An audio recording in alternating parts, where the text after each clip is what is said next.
All right, here we go. Hope you guys can hear me. My mic should be on now. All right. Welcome to the second episode. This is the second episode of the Black Beauty Activist podcast. For those of you that have been following me for some time now, you all know that I was hosting a podcast last year called the Student Access 101, where I was focusing on student educational advancement. And so I have switched gears because my whole branding has switched gears now. And my focus is working towards empowering women, empowering Black culture. And thus we have the Black Beauty Activist podcast. And so for those of you that may not know me, this particular podcast is for conversations that are critical to disrupting westernized beauty standards and to raise consciousness for those of us that are Black in our community. And I am the host. I am Dr. Tameka Ellington, an educator, an empowerment speaker, and an author. And on this podcast, we talk about Black beauty. My background is in fashion, and Black beauty really spans fashion. It spans personality, identity. It really spans quite a few things. And so we're going to have lots of different types of topics that we're going to talk about on this podcast. But what we're really trying to get down to is looking at cultural truths and how can we build up the Black community by talking about topics that oftentimes people just don't want to talk about. And so as an educator, I was compelled to discuss this particular topic that we're going to be discussing today. And this topic is dealing with educational advancement, especially for those individuals that are underrepresented. We're going to be talking about the quote unquote woke agenda, what we now in Ohio call Ohio Senate Bill 83, and its repercussions for Black people.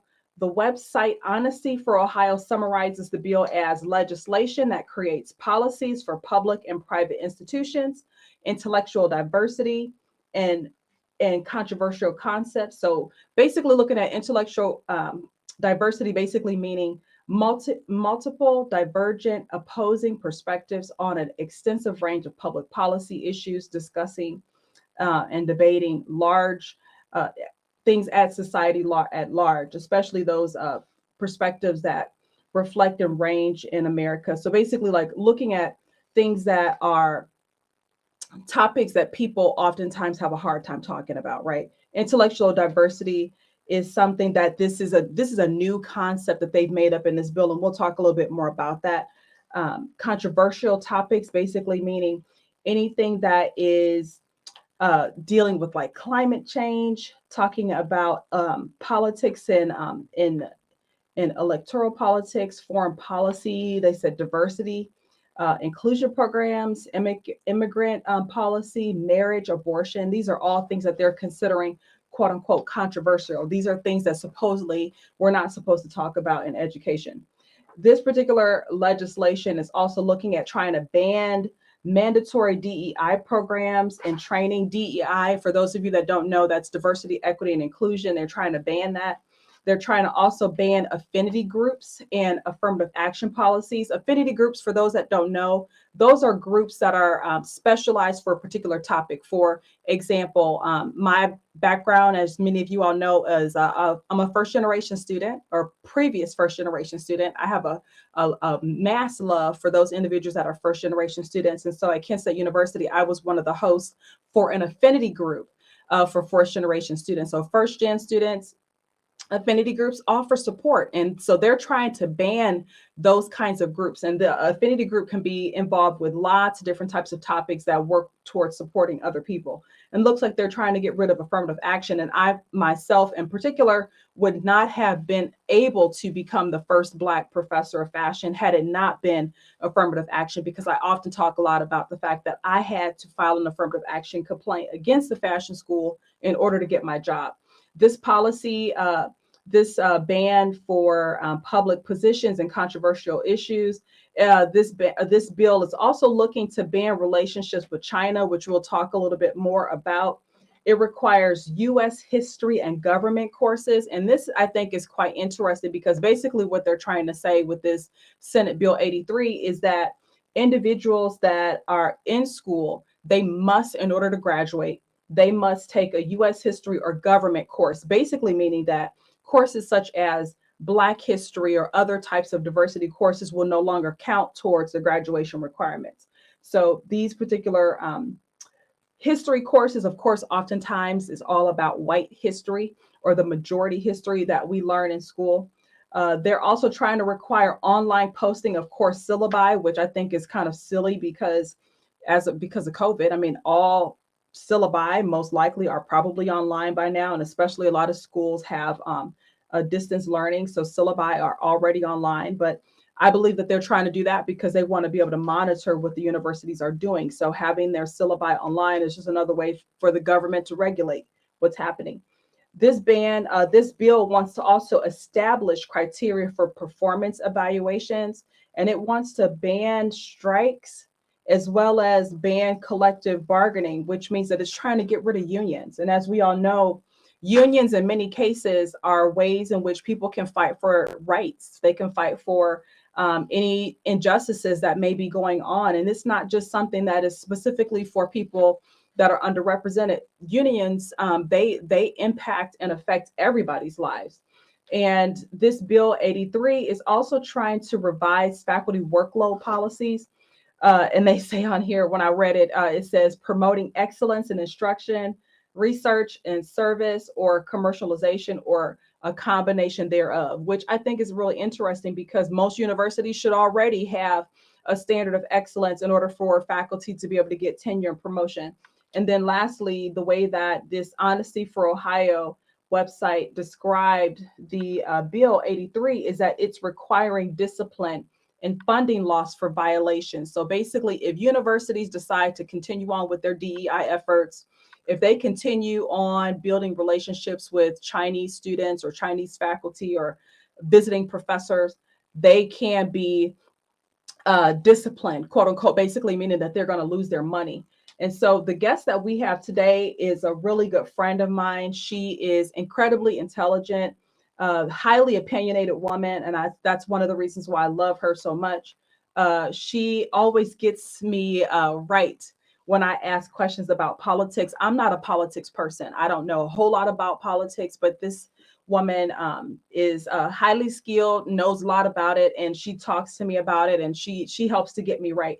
And so that's exactly what I'm hoping that's going to happen this evening, is that she'll help get us right on what's going on with Ohio Senate Bill 83. So activists, it's my pleasure to introduce my sister friend. Her name is Dr. Cryshanna Jackson Leftwich, and I'm going to bring her on the stage right now. All right, what's going on, Shawnee? Let me unmute you so that everybody can hear your beautiful voice. All right. Oops. There you go. Uh-oh. Let me see. There we go. Can we hear you? Yes, I had to get better lighting. How are you? Okay, good. Yeah. Thank you for being on. It's such a pleasure to be able to talk to you and to help you, for you to get us right on this, because there's a lot to learn. I mean, we are now in the process of trying to get this bill, Senate Bill 83, passed. And I just want to talk about what it actually means for us, especially as Black people, and what can we do to try to rally around stopping this bill, right? Right. So Dr. Cryshanna A. Jackson Leftwich is a professor of public affairs and politics at Youngstown State University, where she also serves as a program coordinator of political science programs. Her research interests focus on anti-racism, social equity, cultural competence, and gender equality. Dr. Jackson Leftwich currently serves as an associate member of the Standing Panel of Social Equity on the board of directors of the YWCA of Mahoning Valley, as a board member of Mahoning Valley Historical Society, and on the Ohio Faculty Council. Dr. Jackson Leftwich has published several articles in the Journal of Public Management and Social Policy, and has also published 2 book chapters and edited volumes of academic books.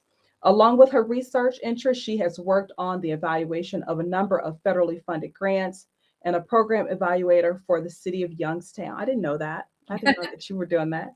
All right. Dr. Jackson Leftwich has been awarded numerous awards and distinctions during her tenure at Youngstown State University, including Distinguished Professor of Service, Distinguished Professor of Teaching, Is that the award that I came to support you at? Yes, it was. That's what. Yeah, yeah, yeah. Yes. Diva, yeah, Diva of Distinction for Educational Leadership, the WYCA Board Member of the Year Award, Greater Akron Regional Chapter or Chamber 30 for the Future Award recipient, and she received her Bachelor's of Science from Miami University in Health and Sports Studies, her Master's of Science degree from West Virginia University in Sports Management, and her PhD from the University of Akron in Public Affairs and Urban Studies. Again, let's welcome Dr. Cryshanna. And that's what I'm going to refer to you as. I'm not going to refer to you as how I would normally refer to you, but you're going to be Dr. Cryshanna today. And Black Beauty Activist podcast listeners, it's my pleasure to welcome Dr. Cryshanna with us. So if you wouldn't mind, tell us a little bit more about you, about how you got into politics and public affairs and what motivated you to start wanting to do that kind of work.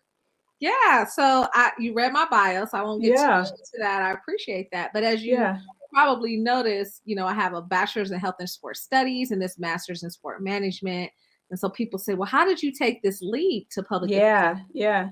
And so really what it was started when I was working on my master's at West Virginia and I was looking for positions. And as I was studying, I realized that even within sports, there's this microcosm of the larger society.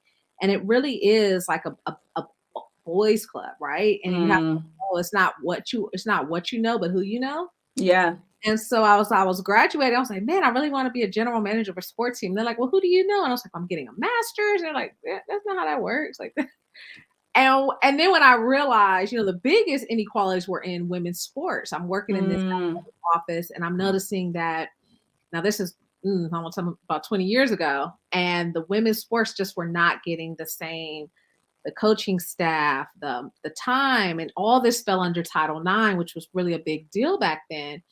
And so what I started to realize is that if I wanted to make real change, if I really wanted to get in there and help the community, I needed to look at policies and how policies mm, and who those policies were made for. And so that kind of steered me from when I did my dissertation on measuring the impact of Title IX on women of color. And I oh, looked at wow. public policies. And that took me to the path of public administration, political science, public policy to kind of get me where I am today. Yeah. Wow. Wow. Wow. So are you all discussing yet Senate Bill 83 on campus? How are you guys handling it at your university if you are talking about it? So I'm in the Ohio Faculty Council. And so with our Senate, our next academic Senate meeting, which is April, we are going to have to discuss it. We've brought it up in the Ohio Faculty Council with the public universities and within our departments in terms of, what we want to do to kind of combat the bill because we are not proponents of the bill. The university is not supportive of it. None of the universities that I spoke to are really Mm-hmm. in favor of this bill. And we actually think it's going to be detrimental to what we're doing in higher education. And what we find is that you have policymakers who are not educators Yeah. not in this field, and they really want to make decisions for everybody else and for everybody else's children without actually knowing the basis of what they're doing. Yeah. Yeah. Wow. I was speaking to a friend yesterday. I came back from Atlanta and she picked me up from the airport, and this was the topic that we were talking about. And I had asked her about this, and she had said something about the fact that she thinks that it's a way for white men to try to gain control before we reach year 2045, when supposedly white people are going to be in the majority. And so what are your thoughts about this? Do you think that this is part like one of the first or second steps in the effort of trying to maintain some control?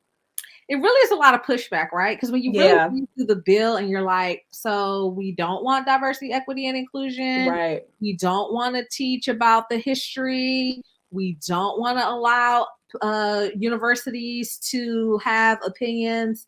It really does make you question what are the goals and the objectives. Right. Right. Right. Right. You know Right. that higher education was established to provide people with critical thinking skills to allow them to explore other opportunities. And we've really people are really like pressing down on, well, this is what we want higher education to look like. And you're like, no, higher education It's supposed to allow students the opportunities to explore and to advance. And we're in Ohio, so when people say, "Oh, this liberal agenda," I'm like, have you looked at our state? Is it right. I'm really confused on where all these liberals in Ohio, red state legislature, are coming from. Like, I don't. Yeah. Yeah, absolutely. Wow. And I think it's a way it's when I first heard about it, the first thing I thought about is, oh my gosh, we're taking steps backwards. Yes. That's the first thing I thought. Like, after everything that happened, I mean, Donald Trump kind of set the precedence for this whole taking steps. I had posted a couple of days ago on social media that this Senate Bill 83 is like we're taking several steps back away from freedom. We're still trying to, get towards freedom for like not only people of color, but all underrepresented peoples. We're trying to get towards freedom. And this bill is actually taking us a couple steps back away from freedom.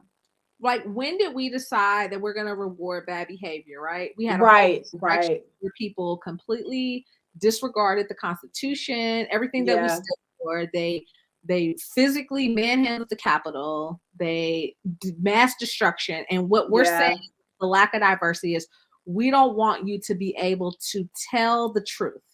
Yeah.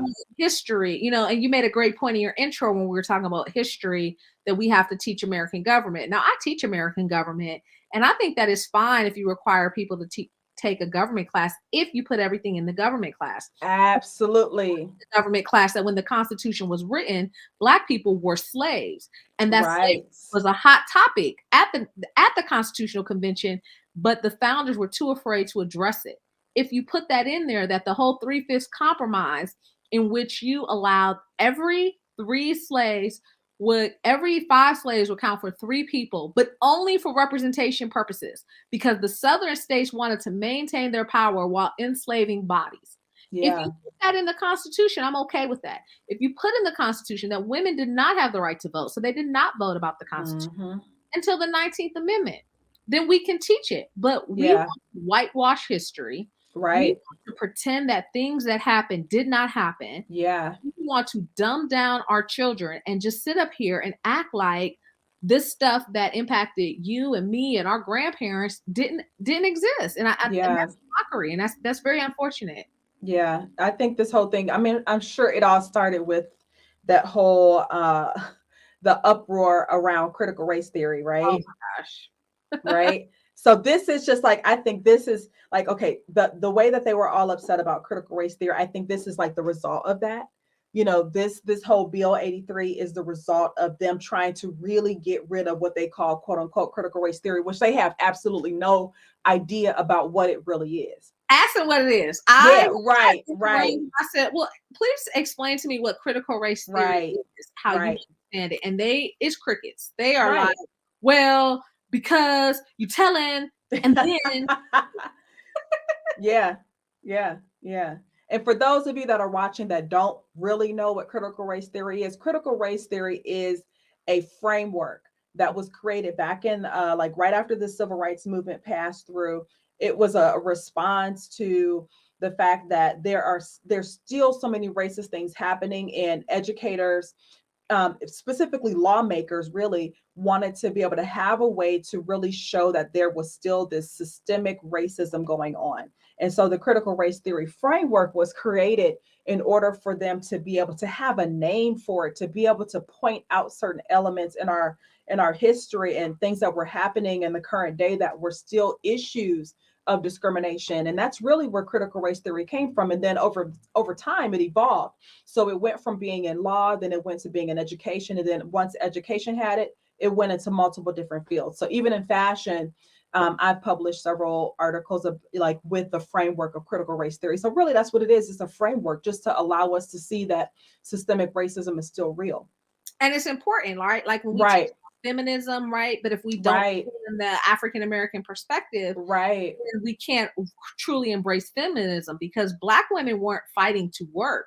Black women, they was dragged over here on them ships, right? We've all stayed at home and raised. That wasn't our thing. So critical race theory is to say that when we talk about the feminist movement, that it did differ for Blacks and whites. When we talk about the opportunity to get in school from athletics, right? I was in athletics, and when you look at how Black bodies were viewed and Black athletes and Black women, we were supposed to be fast and seen. Whereas when you look at the energy conservation theory, where women shouldn't be working or overexerting themselves because they had to save their energy for children, that was predominantly for white women. And so that's the concept that we pull in when we talk about, well, like, y'all didn't think that black women, y'all let us have babies, breastfeed your kids, and then work in the fields. Like, none of y'all was concerned about us being too feminine to do this work. Wow, wow, wow. And so Donald Trump, now, I'm sure you probably heard these conversations that's been going on about him trying to create these freedom cities. Oh my goodness. Do you believe that this is, in a sense, what legislators are trying to do with Senate Bill 83, like create these quote unquote freedom cities? Can you talk a little bit about, like, so people like that may not know what he means by these freedom cities, what exactly do you interpret that he means by the freedom cities? And then do you feel some kind of way connected to Bill 83? Well, every time I hear him talk, I feel some kind of way. these ideas of these, and I do have to look a little bit more up, but it does seem like this lack of diversity. Like, we have to allow these cities for these people to come in, but I don't. When you hear the term freedom, I don't know if he actually is using it the proper way, right? Right. Because freedom of the mind is to understand all basis, all understandings, and what we know, and to just allow people to be in their little bubbles and move into a city so that they don't have to be bothered, isn't what our society is designed to do. You know, when you look at our early theorists like John Locke and Montesquieu and Rousseau, like, we talked about this whole notion of a social construct, and that we as society, we have this social construct. So I don't live in a box. I am responsible for the people that I'm around, and I have certain responsibilities as American. We are in a democracy. Democracy, the very definition, is for the people, by the people, which means that we have a responsibility to hold the government accountable, because we are the people that are supposed to run the government. We don't get to pick and choose what fits for us. We have developed this very individualistic perception as Americans and as our society. We only want to focus on ourselves, and we don't really care about how that impacts other people. But we have a job. We have an obligation to the society that we live in as a democracy. We're not an oligarchy. We're not a dictatorship. We provide opportunities for those around us, that we are out there to help those around us, and that we want to help as many people as possible, right? So it's the many that should run this government so that we can be free. And so the idea of having cities where people can just go and get their way, right? And having these ideologies because we don't want to discuss or talk about things that make us feel bad, even though when we did it, we didn't feel bad. Right.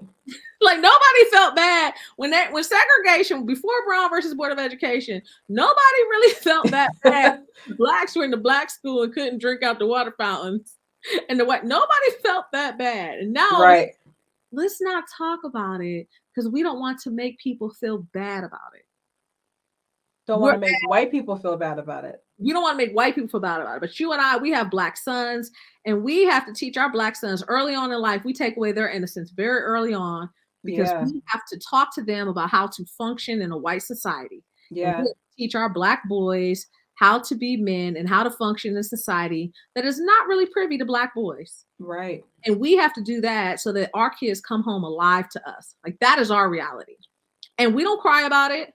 We don't lose sleep over it. We do what we got to do to raise the children we have to raise, to make the society better that it should be.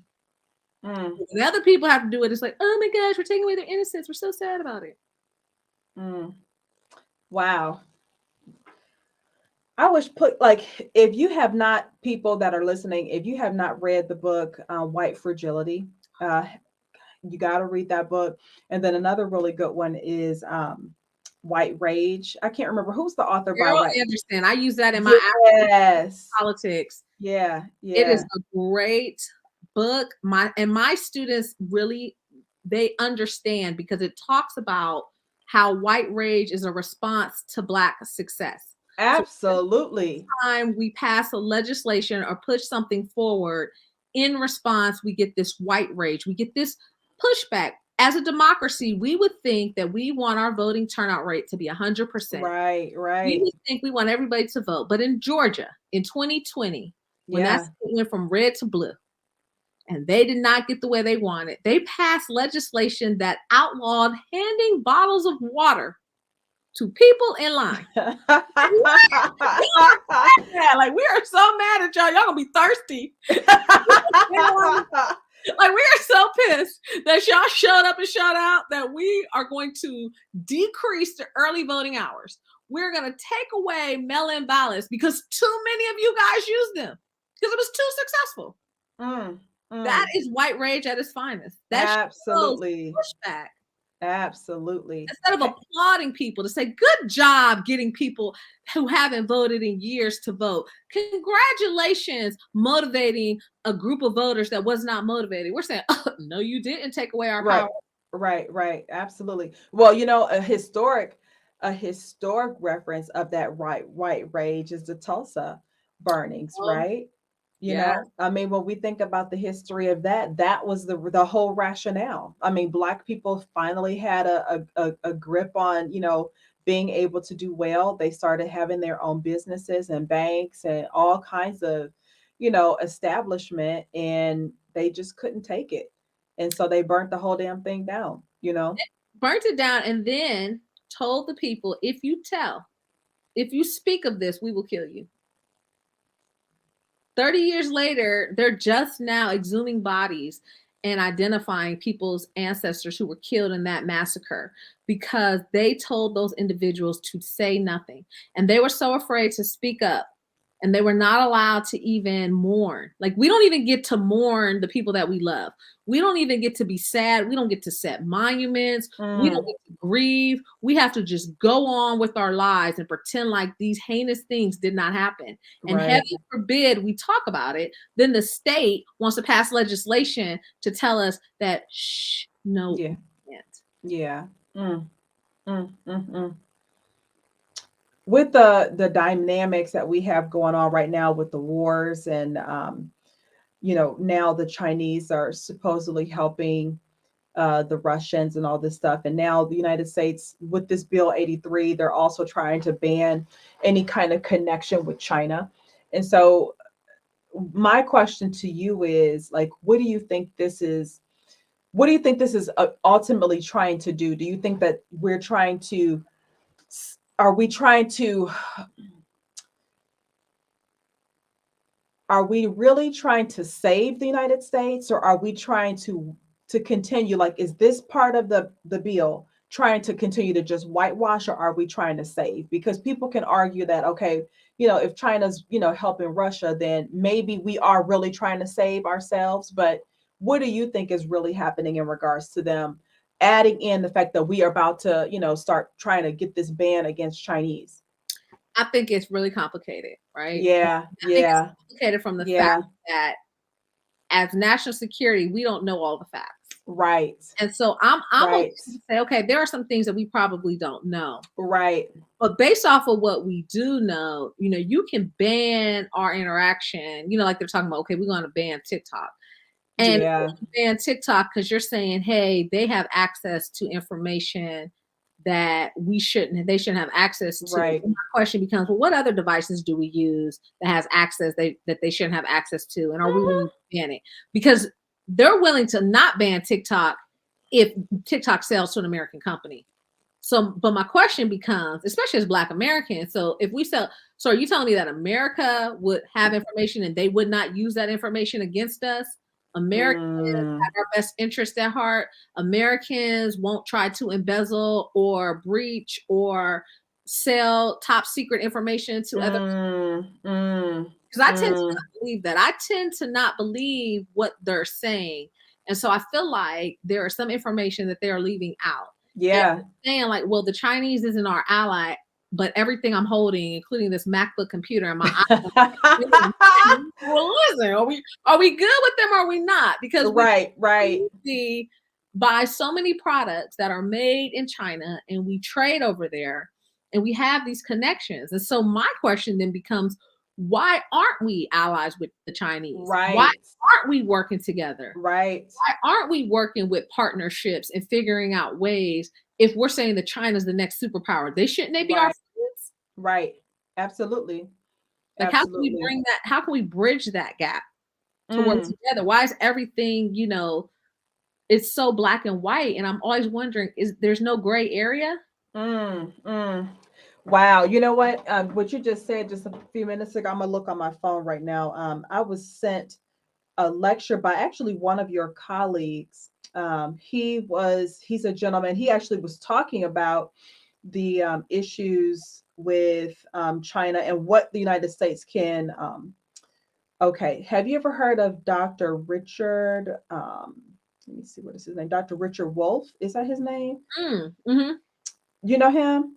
I've heard of him, yes. Okay, yeah. So Dr. Richard Wolf, I'm going to have to send this to you. He gave an amazing talk about what's happening now. It says Dr. Richard Wolf on the decline of United States empire and the denial of the United States. So basically what he's talking about in this lecture is talking about what's happening with our relationship with China.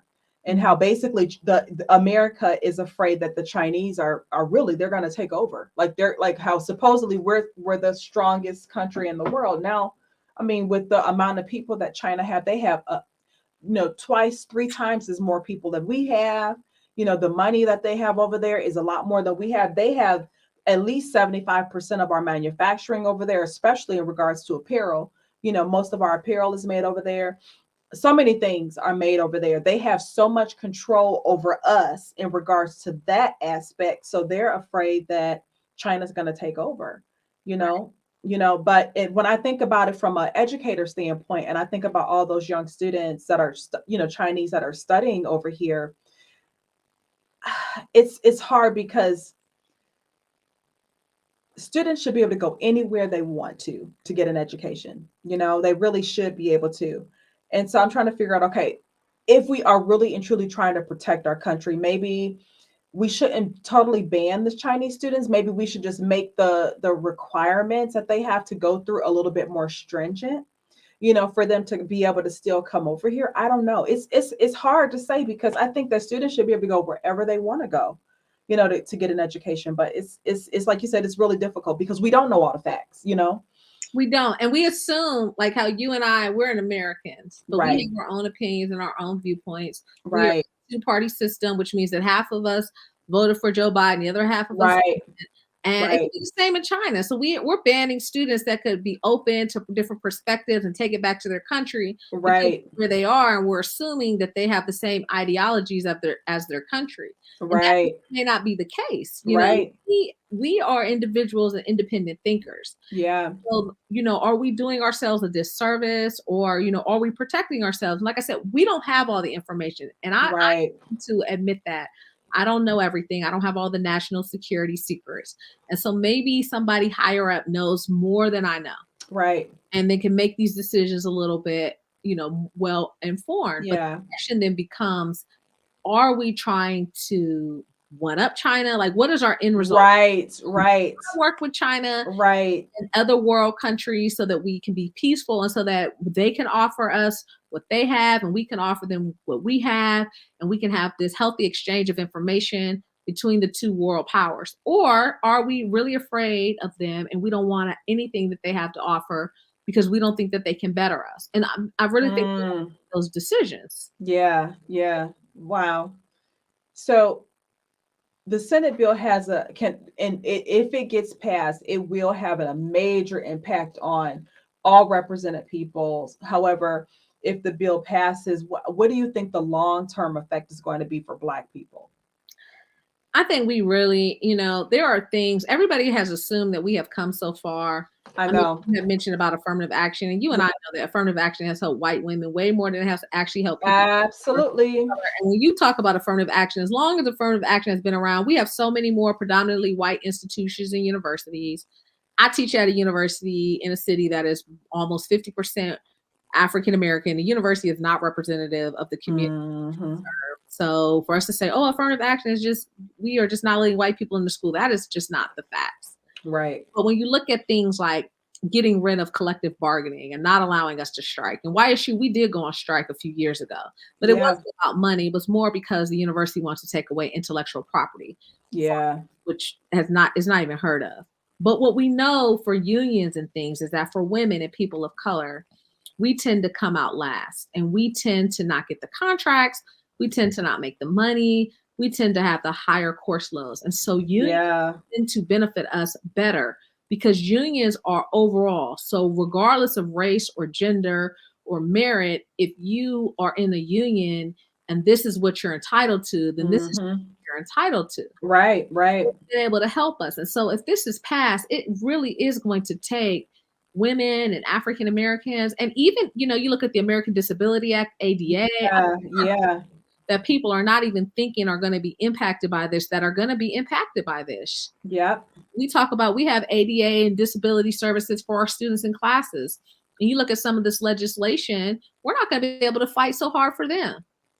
We're not going to be able to provide certain services for them. And so it's just a question of, what legacy do you want to leave? Right.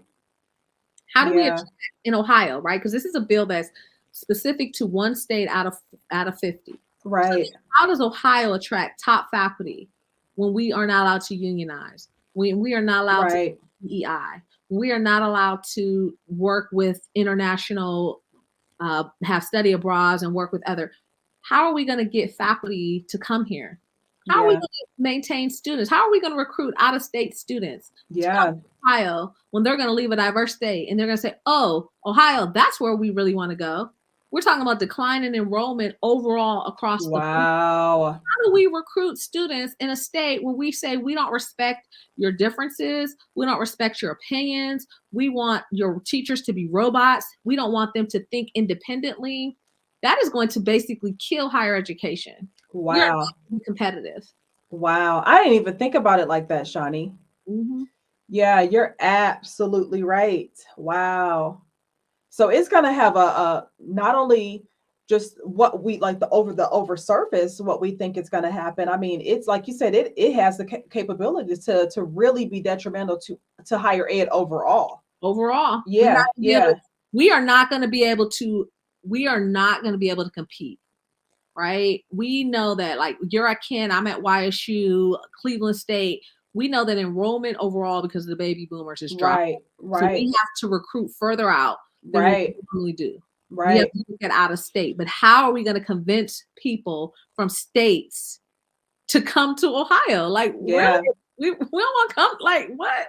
We have to make it seem like it is welcoming, that we're providing them with faculty that have different perspectives. And if we're like, no, all your faculty are going to be like robots, they're going to teach the exact same thing, they're going to teach out this same book, and they're just going to regurgitate the information that you got when you were in high school, nobody is going to higher education for purposes.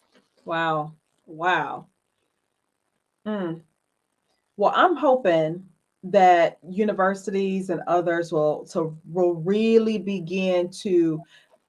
I was really under the assumption that people were going to just be too afraid to speak up, because you know how people get.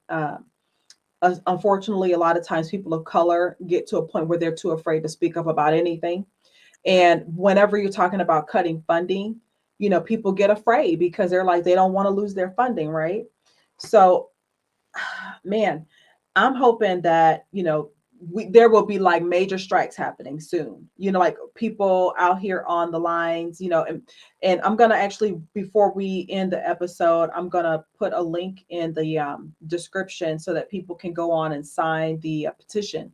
There's a petition out now for Ohio Senate Bill 83. And people can go on and fill out that petition for that. So I'm hoping that people are going to start striking, and like the way that things happen in Florida, and then the way that things happen in Texas, it's like, where were the people? Like, it seems like nobody was out there like picketing and protesting in this whole thing. I have faith. I don't know if you remember SB 5 and the Ohio legislature, oh my gosh, maybe 10 years ago, wanted to pass SB 5, which would have taken away collective bargaining. Oh, I do remember that. Showed up and showed out and made it a ballot initiative. I do remember that. Enough signatures to take it out of the legislature and put it on the ballot, and it failed. It immediately failed.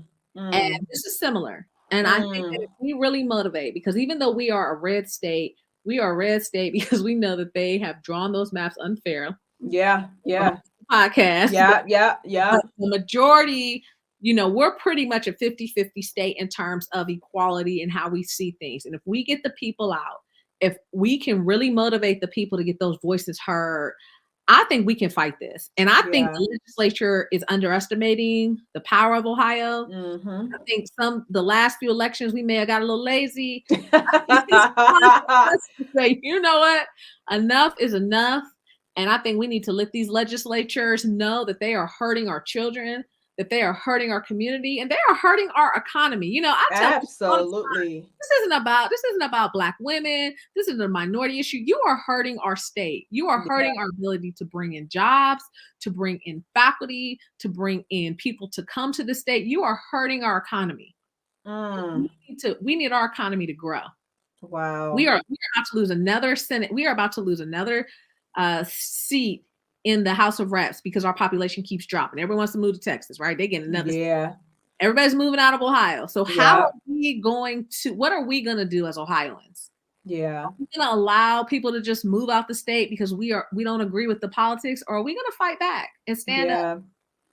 Because I'm telling you, that was the first thing on my mind. Like, how fast can I get? Right. How fast can I get out of here? I got some faculty people that work for us. Go to a different state. Yeah. I'm worried about this.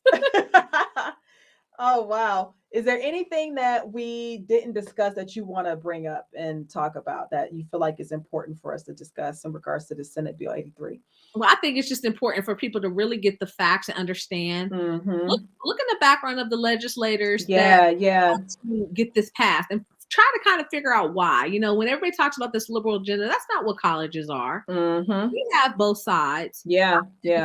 My class is very nonpartisan. I allow my students to critically think. Yeah. We encourage open discussion and debate.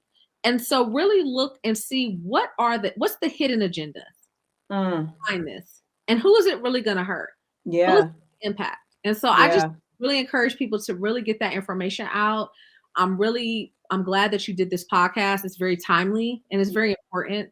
So I really would just encourage people to really get out there and look at what's happening in our community. Yeah.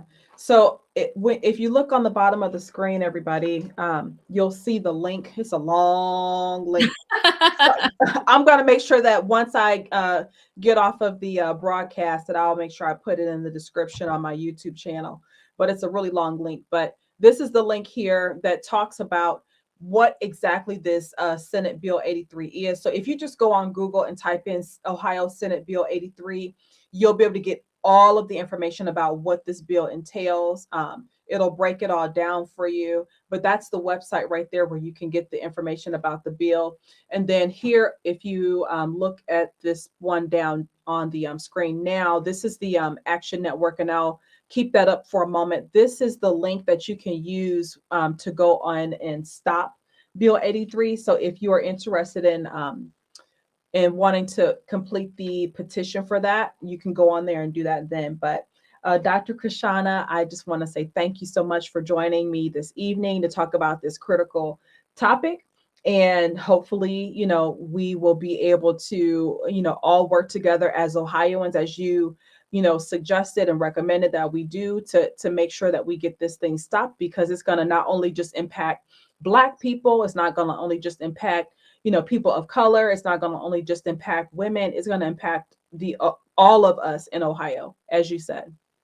Well, thank you for having me. I really appreciate it. And wonderful. And we're going to work together. Absolutely, sis. Whenever you let me know if YSU start picking, and I'll be out there with you. Absolutely. I know you will be. Absolutely. Have a good night, honey. You too. Bye-bye. Bye. All right, everybody. So this is the time of the podcast episode. As a researcher, I really think that it's important for me to talk about where this information came from.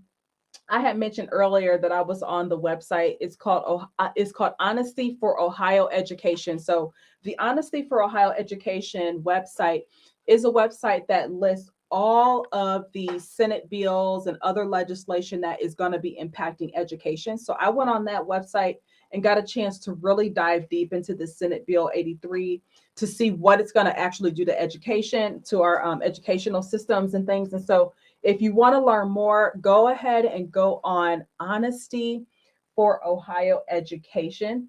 And I'll, as I mentioned before, the links that I posted on the screen, I will make sure that I also post those on my YouTube channel. If you look on my YouTube channel, it's called the Black Beauty Activist Podcast. You'll see those as soon as I get off the broadcast. I'll make sure that I post those links for you all so that you can have them. You can go and register under the actionnetwork.org to stop Senate Bill 83. And there is, like I said, this petition on there. And I believe that if this bill passes, we're going to be dealing with some egregious forms of discrimination. And if everybody can come together, as Dr. Cryshanna mentioned, we can really get this thing stopped. So this episode of the Black Beauty Activist Podcast was brought to you by my new book. I'm so excited about this book. I have my book coming out. It is the Black Hair in a White World. This particular book will be available for release. It says on here July 11th, but luckily I spoke to the publishing company and they just confirmed with me that the book will actually be released on July 3rd. July 3rd is the anniversary of the Crown Act. If you are not familiar with the Crown Act, please go and look it up. This is also legislation that is critically important. The Crown Act was started in 2019, so we're in now the 4th anniversary of Crown Act. This particular legislation is specifically for prohibiting Black people from being discriminated against for wearing their hair in its natural state. And so my book, Black Hair in the White World, will be released on National Crown Act Day, July 3rd. So it's available for pre-order right now. You can order it on Amazon or Barnes & Nobles. Go ahead and pick up your copy today. And if you enjoyed listening to this podcast, I will hope that you will go on and leave a comment, like the episode. It's going to be on my YouTube, on Facebook, and on my LinkedIn. Please subscribe to the YouTube channel, the Black Beauty Activist Podcast. And I want to thank you all again for being with me this evening and helping me kick off this new podcast. I'm so excited about it and where it's going to go. And I'm going to have some amazing guests on as we continue on through the rest of the year. I'm so excited about the people I'm going to get an opportunity to talk to. So it's going to be great. It's going to be informational. It's going to be activism. Absolutely. And this is something the last time that I met with you all on my first episode of this podcast, I mentioned the fact that I was out of the well, and out of the well basically meaning that I am now stepping into my authentic self, not worried about whether or not people think that I'm a radical, because I am a radical.